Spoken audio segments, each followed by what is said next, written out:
Bismillah, Assalamualaikum warahmatullahi wabarakatuh. Rabbi shrah li sadri wa yassir li amri wahlul 'uqdatam min lisani yafqahu qawli. Allahumma anfa'na bima 'allamtana wa 'allimna ma yanfa'una wa zidna ilman tanfa'una bih. Hadirin jamaah salat tarawih yang insyaallah dirahmati oleh Allah.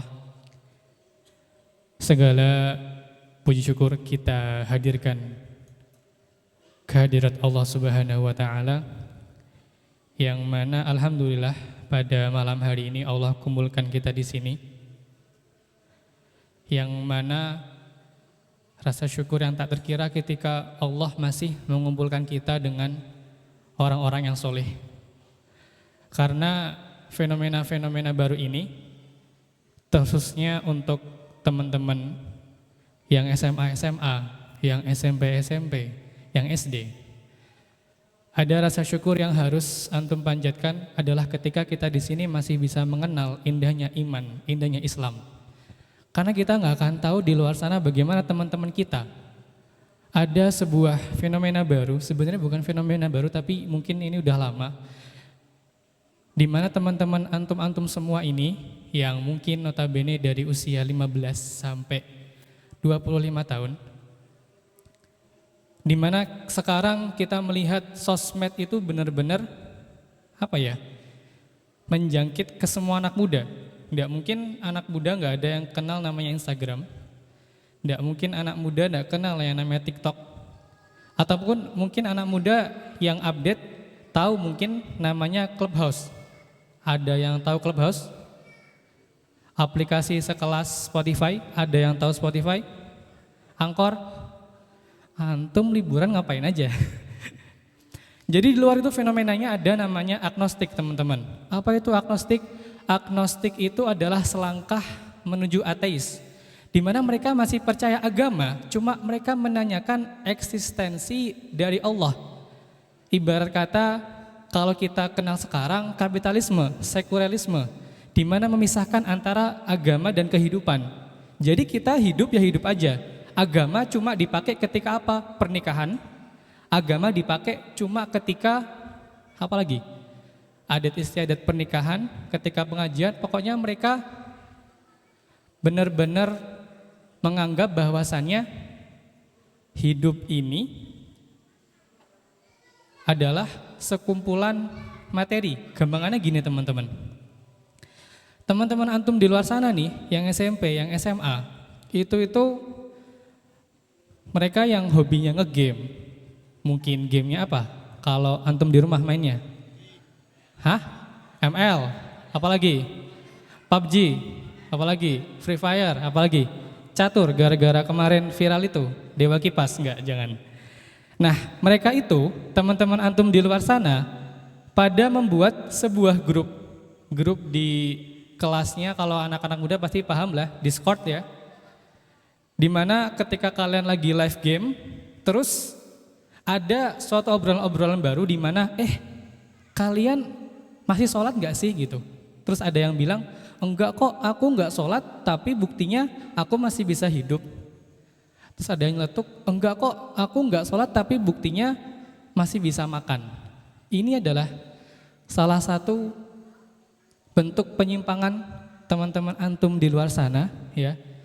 Apalagi terkhusus yang SMA yang setelah ini ketika antum selesai dari ma'had ini, ana berharap semoga antum bisa jadi kalau anak muda sekarang siapa? Hawariyun selanjutnya. Antum bisa jadi Ustadz Hanan selanjutnya. Dan ini fokus kita. Karena anak muda sekarang itu benar-benar receh, teman-teman. Mereka aja sholat belum tentu mau, apalagi baca Quran. Itu rasa syukur yang paling harus kita syukuri sekarang. Yang kedua, salawat dan salam semoga tercurahkan kepada junjungan kita Nabiullah Muhammad sallallahu alaihi wasallam, yang dimana ketika kita pelajari sirah nabawiyahnya, ceritanya, itu bisa menjadi patokan kehidupan kita. Mulai dari bangun tidur sampai tidur lagi selanjutnya.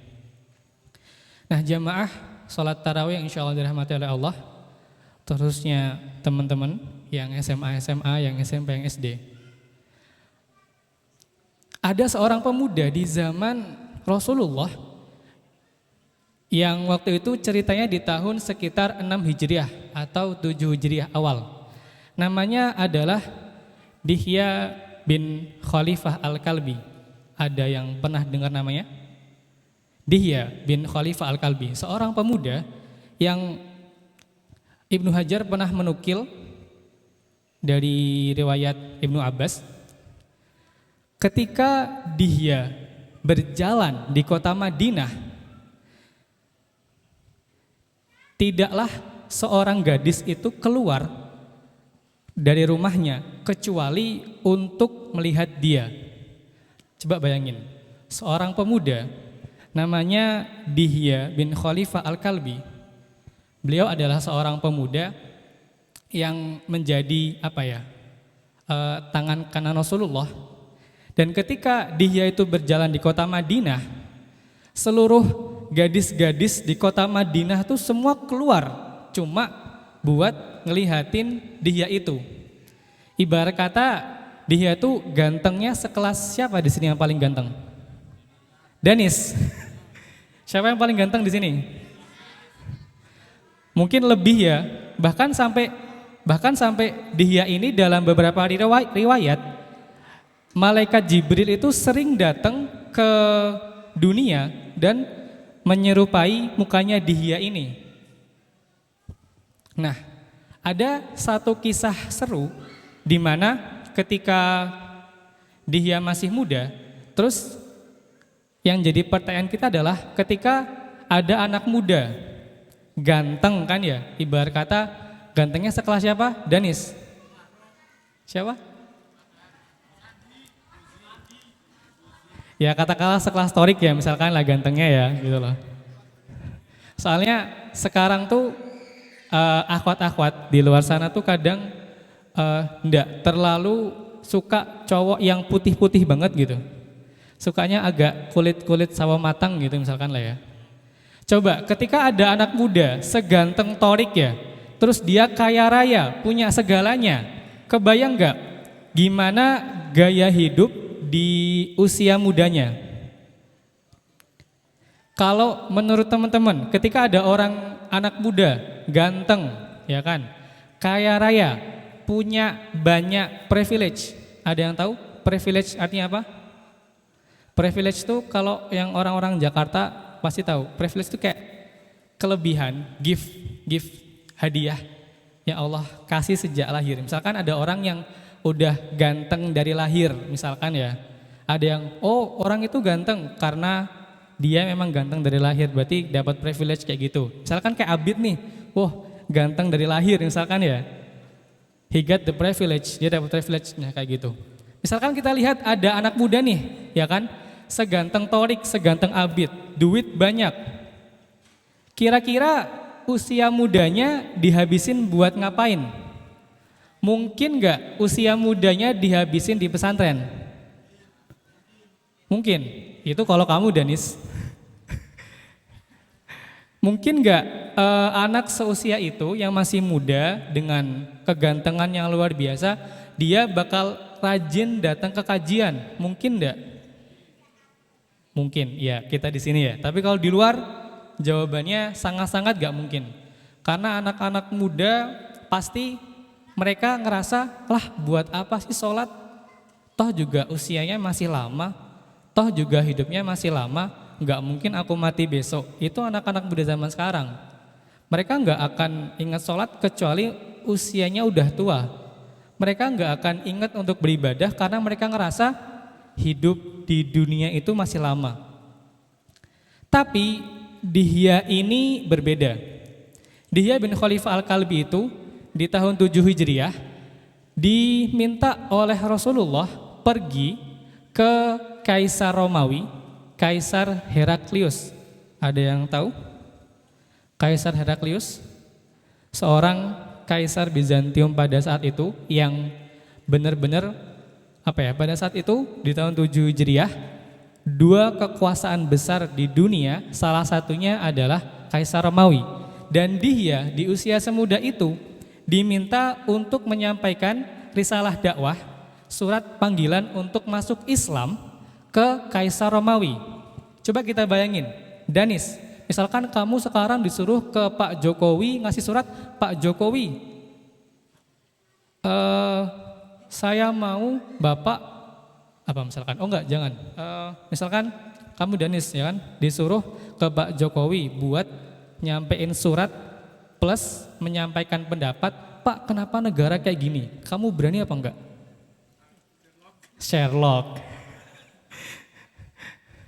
Sherlock tuh tandanya ini mau ini ya dihilangin di tengah jalan gitu. Misalkan ada anak muda seusia siapa lagi? Yang SMA aku belum kenal. Seusia Torik misalkan.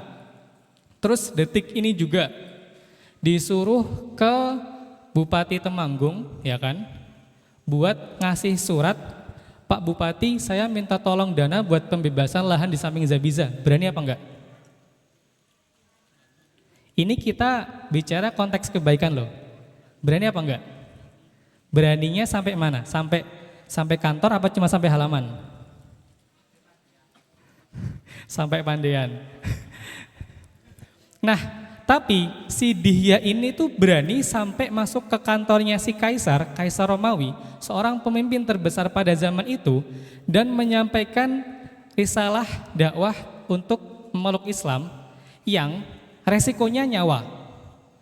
Banyak kalau kita lihat orang-orang yang menyampaikan surat-surat panggilan untuk masuk Islam, itu ada yang berakhir dibunuh, ada yang pulang dengan keadaan cacat, ada yang pulang mungkin keluarganya udah nggak ada, udah wafat, ya kan?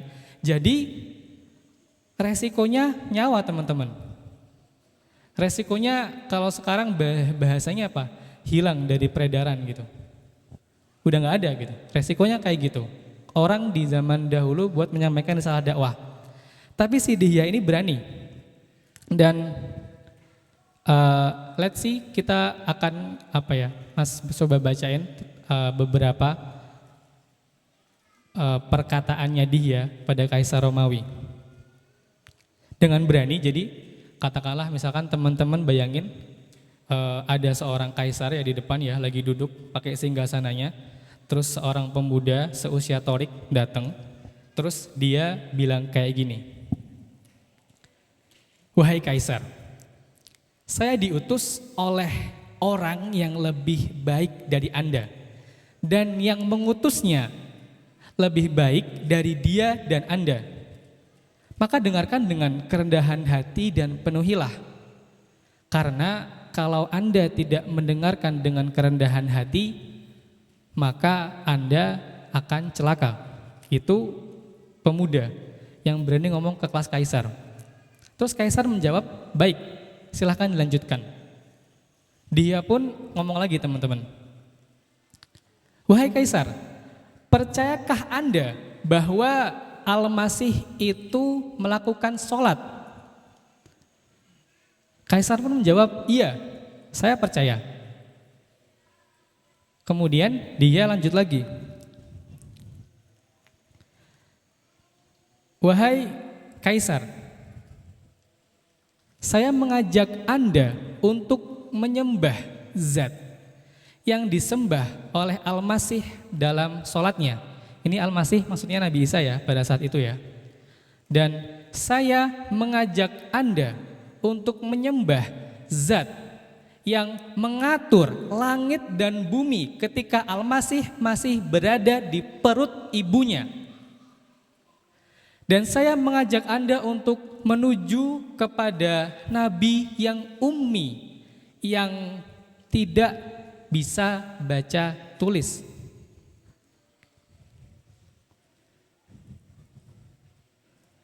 Dan aku tahu bahwa engkau memiliki Tuhan yang ia mampu menghancurkan kekuasaan pemimpin zalim dan merubah kenikmatan menjadi kesengsaraan. Coba kita unboxing, kalau bahasanya, kita unboxing, kita breakdown nih perkataan-perkataan dari seorang pemuda Dihya. Katakanlah, coba kita bayangin sekelas Danis ngomong depan kaisar, ya kan? Kaisar tuh berarti kelasnya presiden, bicaranya kayak gitu. Coba kita breakdown kata-katanya. Jadi ada perkataan-perkataan dari retorika Dihya tadi yang itu tuh mendobrak keyakinan orang Nasrani pada saat itu. Kaisar Heraklius jelas non-muslim. Tapi Dihya bilang, saya mengajak Anda untuk menuju zat yang mengatur langit dan bumi dan seluruh isinya ketika Al-Masih masih berada di dalam perut ibunya. Ada yang pernah dengar cerita ibunya Nabi Isa? Siapa? Maryam. Dan di agama Nasrani pun percaya bahwa Nabi Isa itu dilahirkan oleh seorang ibu yang bernama Siti Maryam. Dan di sini ya kalau kita lihat tadi, Dihya itu bilang, Dihya itu secara nggak langsung menyuruh si Kaisar Romawi itu untuk beriman. Karena coba kita mikirin pakai logika, siapa coba yang ngatur bumi? Siapa coba yang ngatur matahari? Siapa coba yang ngatur air bisa sampai ke sini? Maksudnya pada saat itu, siapa yang ngatur buah-buahan ketika Al-Masih masih ada di perut ibunya? Dari situ itu udah mendobrak keyakinan Kaisar Romawi yang non-muslim bahwa iya, ada yang mengatur semuanya ketika Al-Masih masih di dalam perut ibunya.